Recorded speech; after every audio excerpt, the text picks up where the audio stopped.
اهلا بكم في حلقه جديده من قناه تكتيكانو. تحليل اليوم عن قمه الجوله الثانيه في الكالتشيو، يوفنتوس نابولي، واللي فاز بيه البيانكونيري بنتيجه 4-3. هنشوف مع بعض شكل الفريقين الدفاعي والهجومي وافكار كلا المدربين، وكمان هنشوف مع بعض نقاط الضعف الموجوده في اليوفي ونقاط الضعف الموجوده في نابولي وتحليل الاهداف. يلا بينا بسرعه علشان ندخل في التفاصيل.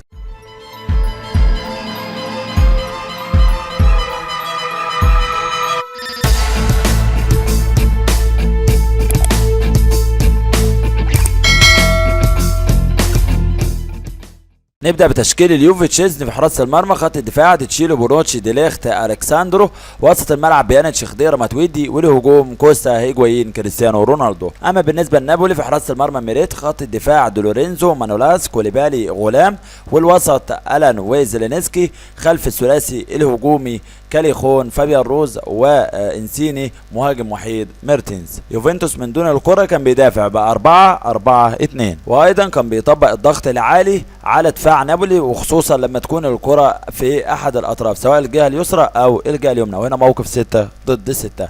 وهنا اليوفي ايضا كان بيتمركز في وسط الملعب لما يكون خلف الكرة، وبيتم الضغط على الان ولاعبي الوسط لعزلهم عن زملائهم اثناء صناعة اللعب وبناء الهجمات. وهنا الضغط الجانبي وموقف عدد لليوفي 5 ضد 4. وهنا ايضا حتى في الشوط الثاني وضغط اليوفي العالي وضغط جانبي في الجهة اليسرى لنابولي و7 ضد 5. ايضا اليوفي طبق الضغط العكسي بعد فقدان الكرة في ملعب نابولي لاسترجاعها بسرعة في اقل عدد من الثواني، وهنا 5 ضد 3 وهنا 3 ضد 2، واقرب الزملاء كل لاعب مع لاعب. يوفنتوس لما كان بيتعرض للضغط العالي من لاعبي نابولي، وزي ما احنا شايفين هنا موقف 6 ضد 6، كنا بنلاحظ ان تشيزني بيلعب تمريرات طوليه على احد الاطراف. هنا تمريره طوليه للجهه اليمنى عند سامي خضيره، وهنا تمريره طوليه ايضا في الشوط الثاني في الجهه اليسرى عند الكساندرو. نوعيه لاعبي الوسط اللي من سامي خضيره وماتويدي ما تساعدش اي فريق على الاستحواذ على الكره، خصوصا لما يكونوا الاثنين مع بعض في وسط الملعب، ولكن ده استغله بشكل عكسي وشكل ايجابي للفريق هو مدرب اليوفي، وانه كان بيلعب على التحول الهجومي واستغلال المساحات اللي كانت بتظهر خلف دفاع لاعبي نابولي في وسط الملعب اللي كانوا بيكونوا متقدمين للضغط. وهنا كنا بنلاحظ انطلاقات كبيره عموديه بين انصاف المساحات من ماتويدي وسامي خضيره، هنا حاله وهنا حاله كمان بتوضح انه التمريره اللي طلبها ماتويدي من الكساندرو لعبها بشكل مباشر لكريستيانو رونالدو، وهنا رونالدو انطلق في المساحه الخاليه. وهنا ايضا حاله ثانيه بتوضح استغلال ماتويدي للمساحات اللي كانت بتظهر بين خطوط لاعبي نابولي، وهنا ايضا الحاله بتوضح نفس الشكل. وهنا ايضا نفس الفكره، الكساندرو بيلعب تمريره عموديه في المساحه الخاليه انصاف المساحات ما بين الظهير وقلب الدفاع للاعبي نابولي، وهنا بينطلق ماتويدي في المساحه بكل ذكاء. ولكن مشكله ماتويدي انه في اللمسه الاخيره ما بيكونش جيد مع الكره، ولكنه كان موفق جدا في المباراه ضد نابولي.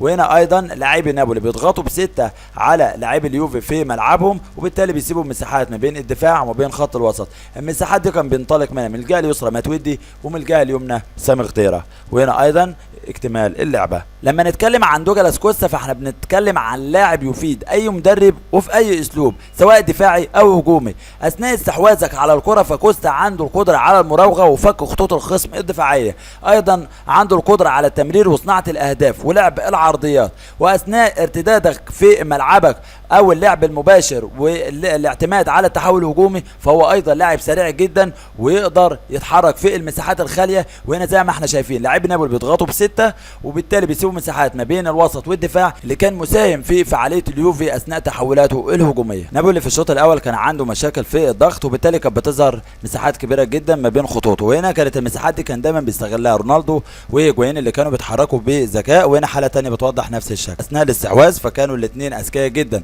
وبيتمركزوا في مناطق مرتفعه لطلب الكره من لاعبي الوسط، او اثناء التحولات الهجوميه فالاثنين كانوا دايما بيقودوا الهجمه بشكل مثالي. اكتر شيء تكتيكي كان ناجح فيه نابولي في الشوط الاول هو عزل بيانيتش عن زملائه بقدر الامكان، كان دايما بيتم رقابه بيانيتش في كل مكان في الملعب، ودي كانت تعليمات طبعا واضحه من انشيلوتي للاعبيه سواء بمحاصره بيانيتش او ايضا برقابه كل اللاعبين رجل لرجل اثناء امتلاك اليوفي للكره. وهنا زي ما احنا شايفين كل لاعب من لاعبي نابولي مع لاعبي اليوفي. وبعد مرور 25 دقيقه الاولى من المباراه واستقبال نابولي للهدفين، فريق نابولي اتحسن في الضغط العالي وكانوا بيضغطوا بشكل منظم، وخصوصا محاصره بيانيتش وخضيره لعزلهم عن زملائهم، وبالتالي اليوفي تاثر اثناء امتلاكه للكره وكان بيتخلص من الكره، وبالتالي تنازل عن الكره تماما وبدا يعتمد على تحولاته الهجوميه من خلال ارتداده الدفاعي خلف الكره. وهنا ايضا حاله ثانيه بتوضح ضغط لاعبي نابولي المميز على لاعبي اليوفي. وفي اول 60 دقيقه من المباراه نابولي كانت معظم هجماته من خلال انطلاق لاعبيه في انصاف المساحات سواء من الجهه اليسرى او الجهه اليمنى. وبعد تقدم اليوفي بالثلاث اهداف نابولي انقلب تماما تكتيكيا في المباراه من خلال تعليمات انشيلوتي واللي كانت واضحه على لاعبيه على ارضيه الملعب بوجود وعوده لورينزو بجانب مانولاس وكوليبالي، وبحيث يتقدم كابي خوم في الجهه اليمنى بكل حريه، كذلك ماورو روي اللي نزل مكان فوزي غلام، والفريق اتحول مع الكرة 3-1-5-1 وكانت في سيطرة تامة على الكرة والمساحات في أرضية ملعب اليوفي. ونابولي علشان يكون له رد فعل بعد استقبال 3 أهداف من اليوفي كان لابد جدا من استرجاع على الكرة في اسرع وقت ممكن، وده كان بيتم من خلال الضغط العكسي بعد فقدان الكرة في ملعب اليوفي. وهنا موقف 5 ضد 5 واجبار لاعبي اليوفي على التشتيت، وهنا ايضا الضغط العالي المميز كل لاعب مع لاعب، وهنا زي ما احنا شايفين ضغط عالي، وبالتالي تشيزني اتكررت منه التمريرات والكرات الطوليه، وبالتالي اليوفي ما كانش قادر يبني الهجمات بكل اريحيه. ونابولي هجوميا استهدف عمق الملعب وخصوصا المساحات اللي كانت بتظهر خلف بيانيتش وماتويدي وامام خط الدفاع. هنا الصوره، وهنا الصوره بتوضح ايضا سهوله الوصول من خلال المساحات اللي بتظهر خلف بيانيتش وامام خط الدفاع، وهنا ايضا بيانيتش ضد 3 من لاعبي نابولي، وده السبب طبعا ان تمركز خضيره يفرق جدا جدا بعد خروجه ونزول إيميري تشان اللي ما بيكونش بنفس ذكاء سامي خضيره الحركي مع زملائه من دون الكره. وهنا ايضا تشان بيتقدم بعشوائيه وبالتالي ساب بيانيتش ضد 3 من لاعبي نابولي في وسط الملعب. وهنا ايضا بيانيتش في وسط الملعب بسبب تاخر تشان دايما في التغطيه وسبب قله الخبره وقله الذكاء والفرق الكبير بين إيميري تشان وسامي خضيره من دون الكره.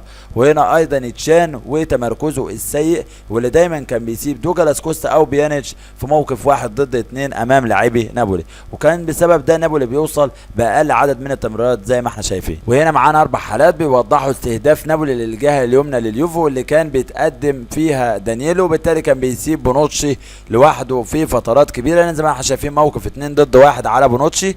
وهنا ايضا دانييلو بيترك المساحه خلفه بالتالي بتتوفر مساحه كبيره امام ماورو روي. وهنا ايضا موقف 2 ضد 1 على دانييلو، وهنا ايضا زي ما احنا شايفين نفس الفكره بنفس الصوره. ونروح لتحليل الاهداف. وهدف اليوفي الاول من هجمه مرتده بعد اصطدام كره انسيني براس بونوتشي، وبعدها تحول اليوفي سريعا هجوين دانييلو وكوستا ورونالدو موقف 4 ضد 3 وسجل بعدها دانييلو الهدف الاول. وفي الهدف الثالث لليوفي بدا بضغط عالي على لاعبي نابولي وموقف 7 ضد 6، وبعدها اليوفي قدر يسترجع الكره واتى من تمريره ساندرو وايضا تبادل الحركه والمركزيه ما بين كوستا وماتويدي في الجهه اليسرى، خلقوا موقف 2 ضد 1 على مدافع نابولي، وبعدها اتت لعبه ماتويدي في المساحه انصاف المساحات وبين الظهير وقلب دفاع نابولي دولورينزو، وبالفعل انطلق فيها كوستا وعمل عرضيه للذكي جدا في الحركه رونالدو هنا اللي كان واقف على علامه الجزاء، بعدها رجع كوليبالي والتفت له ولكن ماورو روي كان راجع متاخر ورونالدو كان واقف على خط واحد مع ماورو روي، وبعدها رونالدو فكر واخذ وقرر خطوه للخلف علشان يحتوي الكره. الهدف الاول لنابولي اتى بعد استغلال قله انسجام لاعبي اليوفي مع نظام الدفاع الجديد في الكرات الثابته، هو دفاع الخط ودفاع المنطقه وهو مطارده الكره، وبالتالي هنا بالرغم من وجود 5 من لاعبي اليوفي ضد 3 من لاعبي نابولي الا ان نابولي سجل الهدف الاول. وهنا زي ما احنا شايفين التفوق العددي حتى في اللحظه الاخيره 4 من اليوفي ضد 2 من لاعبي نابولي. ولما نروح للهدف الثاني النابولي فاتى ايضا بعد استهداف واستغلال الجهه اليمنى لدانييلو بصوره مميزه جدا. دانييلو دايما كان بيتقدم وبالتالي كان بيسيب زمايله موقف 1-2 للاعبي نابولي.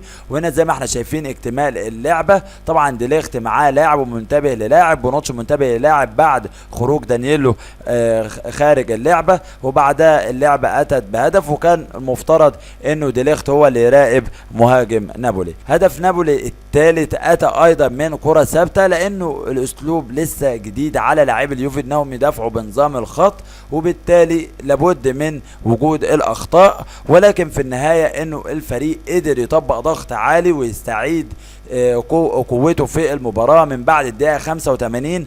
وفي الدقيقة 89 اليوفي بعد تطبيق الضغط العالي اخذ كرة ثابتة لعبها بيانيتش سجلها كولوبالي علشان يعطي ويهدي اليوفي 3 نقاط مهمة جدا في جدول الدوري للموسم الجديد. وبكده اكون وصلت لنهاية الفيديو، واتمنى يكون التحليل عجبك، ولو بالفعل عجبك ما تبخلش عليا وعلى القناة وتعمل لايك للفيديو، سبسكرايب للقناة، وتفعل الجرس عشان توصلك التحليلات اول باول. كان معاكم احمد سيد من قناة تكتيكانو، دمتم في رعاية الله.